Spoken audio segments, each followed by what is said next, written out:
हाय। तो बहुत दिनों के बाद जनवरी 24 को टीजर आया। आज ट्रेलर आया है। तो अभी से मैं एक नई प्रथा शुरू कर रहा हूँ कि ट्रेलर रिव्यूज में मैं इंट्रो नहीं डालूंगा, सीधा हम रिव्यू ही करेंगे। तो अभी हम ट्रेलर रिव्यू पे आते हैं। वैसे तो तुमने मीम देख लिया होगा, मैं भूल जाता हूँ, इधर रखा है इधर रखा है। तो जैसे कि तुमने मीम देखा होगा, तो मेरी फर्स्ट रिएक्शन बड़े मियाँ छोटे मियाँ के ट्रेलर के ऊपर यही था कि कुछ फील नहीं आ रहा है, मतलब कुछ ऐसी वाइब नहीं आ रही है।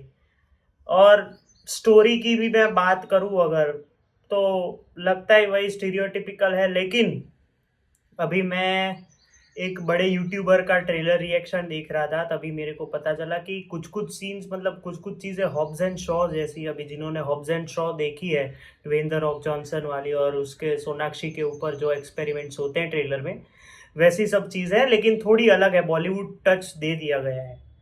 तो अभी मेरे को पता नहीं ये हॉब्स एंड शॉ की रीमेक है या फिर ऑफिशियल ऑफिशियल रीमेक है या फिर अनऑफिशियली कॉपी पेस्ट किया है। पोस्टर तो इन्होंने कॉपी पेस्ट किया ही है, थंबनेल वाला नहीं, जो सबसे पहले जो आया था वो वाला।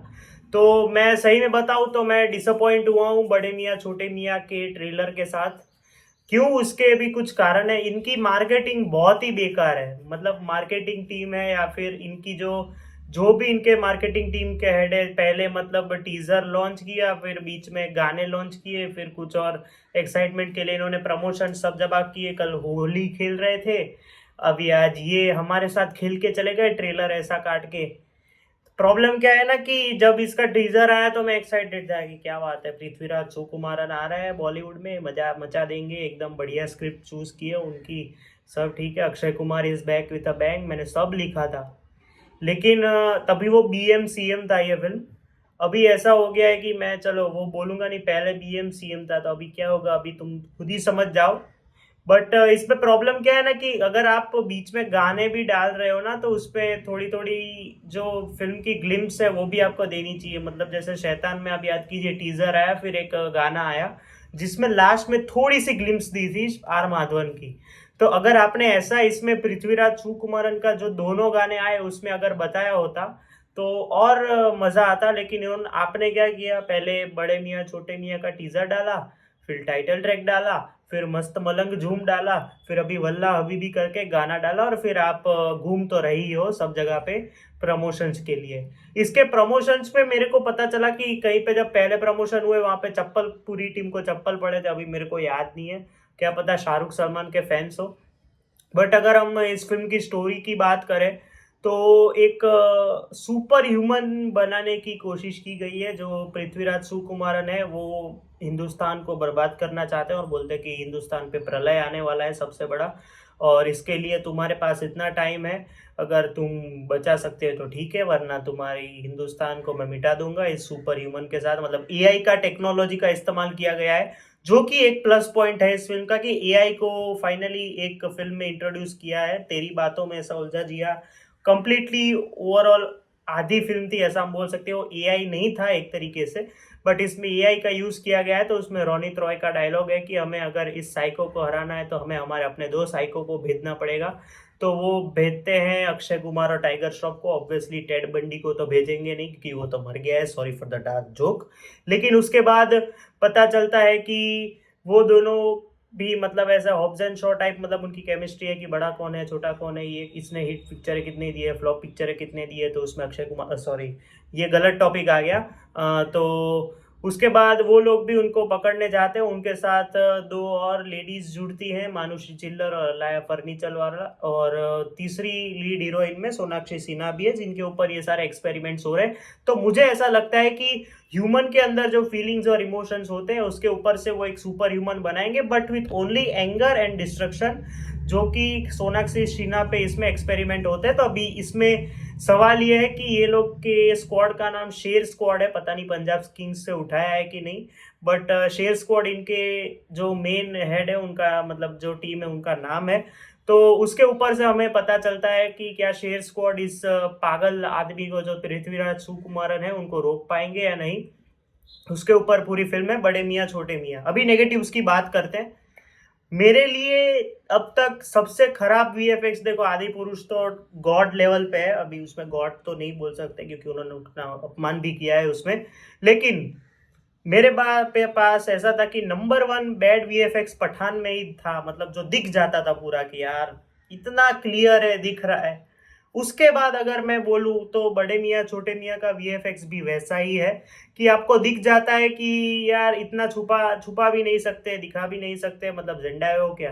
कोई बात नहीं, अभी ज्यादा कुछ बोलूंगा नहीं मैं, लेकिन इनका वीएफएक्स लेवल हमने देख लिया। वो जो स्टंट्स कर रहे हैं अक्षय कुमार और टाइगर श्रॉफ गोलियों का, वो रॉकेट वाला जो रॉकेट का सीन है जहाँ पे रॉकेट्स उड़ रहे हैं, तो उस चीज पे भी वीएफएक्स पकड़ा जाता है। फिर इसमें मेरे को दो चीजों का डर है। एक तो टाइगर श्रॉफ के साथ जब पूजा एंटरटेनमेंट ने लास्ट काम किया था, एक बहुत ही बढ़िया फिल्म थी जो फ्लॉप हो गई थी, गणपत नाम की, तो हम सबको पता है कि कैसी फिल्म निकली थी वो। अभी दूसरे तो मुझे टाइगर श्रॉफ का डर है कि वो आई होप इस बार अच्छा काम करे, ऐसे तो अक्षय कुमार है तो उनसे तो होप बनी ही रहती है, तो देखते हैं उनका क्या काम होता है। फिर दूसरी बात मैं करूंगा टाइगर श्रॉफ की, तो कर ली मैंने, बट पूजा एंटरटेनमेंट का मुझे खौफ है क्योंकि इनका वीएफएक्स इतना गंदा होता है ना कि कभी कभी पीछे से ये ग्रीन स्क्रीन निकालना भी भूल जाते हैं। गणपत में ऐसा एक सीन था, कृति सेनन के पीछे ग्रीन स्क्रीन लिटरली दिख रही थी, और ये बहुत से लोगों ने मतलब देखा था ये चीज। तो ग्रीन स्क्रीन निकालना भूल जाते हैं, तो इसमें तो क्या ही, मतलब वीएफएक्स जितना खराब दिख रहा है, तो इसमें देखते हैं कैसे वो फिल्म टर्न आउट होती है। तो ये इनका मुझे डर है। और ट्रेलर जिस तरह से काटा है, तो अभी हम पॉजिटिव्स की बात करते हैं। इसका एक्शन टॉप नॉच लग रहा है, मतलब जो अली अब्बास जफर की फिल्म में जो एक्शन लेवल होता है वैसा लग भी रहा है, तो एक्शन का तो नो डाउट अच्छा ही होगा। और अक्षय कुमार को as an action after Sooryavanshi I think मैं देखूंगा, सेल्फी आई तो वो भी, तो सूर्यवंशी के बाद हम ऑफिशियली अक्षय कुमार को एक्शन में देखेंगे। तो देखते हैं कि अक्षय कुमार कैसा काम करता है। अभी मैं दूसरा पॉजिटिव पॉइंट बोलूँ तो खुद अक्षय कुमार ही है। OMG 2 के बाद वापस फ्लॉप्स, मतलब एक OMG 2 ही थी जो फ्लॉप हुई थी मेरे नजरिए में, तो मिशन रानीगंज भी अच्छी फिल्म थी, लेकिन लोगों को अभी ऐसी एक छाप पड़ गई है कि अक्षय कुमार ऐसा ही करते हैं। बट आप देखोगे कंटेंट में कितनी पावर थी तो आपको पता चलेगा। तो अक्षय कुमार इस फिल्म के सबसे बड़े पॉजिटिव पॉइंट है मेरे हिसाब से। तो मेरे को लगता है कि वो इस फिल्म में कुछ अच्छा करेंगे, और जो लास्ट में हमें ट्विस्ट दिखाया जाता है कि एक दूसरे के जो दोस्त होते हैं वो एक दूसरे को ही मार रहे हैं, तो वो ट्विस्ट भी देखने में मजा आएगा, तो वो एक और पॉजिटिव पॉइंट है। और जो लास्ट पॉजिटिव पॉइंट है इस फिल्म का, ट्रेलर का, वो है पृथ्वीराज सुकुमारन, नो डाउट। उनका जो आवाज जो उन्होंने टीजर में भी रखा था, इसमें भी उनकी जो ग्लिम्स नहीं दिखाई गई है, तो वो एक स्मार्ट स्ट्रेटेजी हो सकती है, क्योंकि लास्ट में या फिर इंटरवल के पहले या फिर इंटरवल के बाद उनका फेस रिवील हो, मतलब मास्क के पीछे से, तो उसमें पता चलेगा कि पृथ्वीराज सुकुमारन कितने बड़े लेवल के साइको है इस फिल्म में। सलार में तो उनका काम था ही बढ़िया, तो इसमें भी वो नो डाउट बढ़िया काम करेंगे। गोट लाइफ में भी उनका काम बढ़िया रहेगा। पृथ्वीराज सुकुमारन मतलब हेल ऑफ एन एक्टर है वो, और अक्षय कुमार सेम कैटेगरी में ऑब्वियसली आते ही हैं।